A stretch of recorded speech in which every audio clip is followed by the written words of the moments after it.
Nama besar, penyokong setia, tapi kini masa depan Sri Pahang dalam Liga Malaysia tiba-tiba jadi tanda tanya besar. Di sebalik kejayaan mara ke final Piala Malaysia, muncul pula khabar yang mengejutkan, adakah Tok Gajah akan tarik diri musim depan? Apa sebenarnya yang sedang berlaku di sebalik tabir? Para pemain mula bersuara, dan mereka perlukan jawapan. Ini kisah penuh dari hati pemain Sri Pahang sendiri.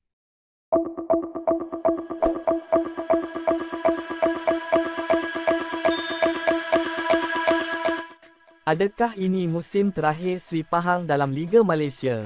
Barisan pemain Sri Pahang kini menaruh harapan tinggi agar pasukan kebanggaan Tok Gajah ini terus kekal beraksi dalam saingan Liga Super musim depan.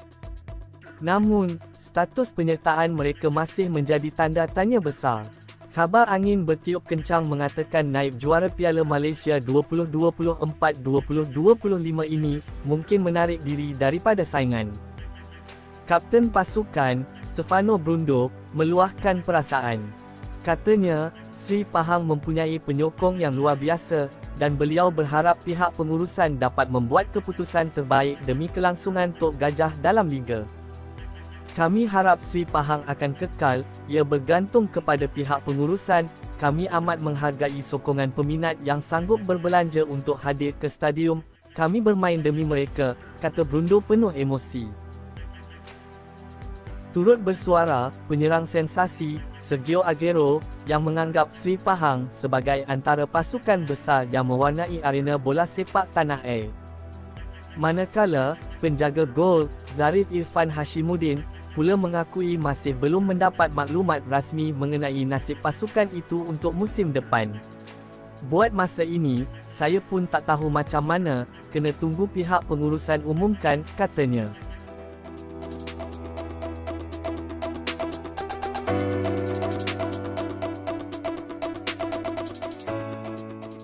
Meskipun menghadapi musim yang bergelut dalam Liga Super, hanya sekadar di tangga ke-8, Sri Pahang tetap mencipta keajaiban apabila mara ke final Piala Malaysia.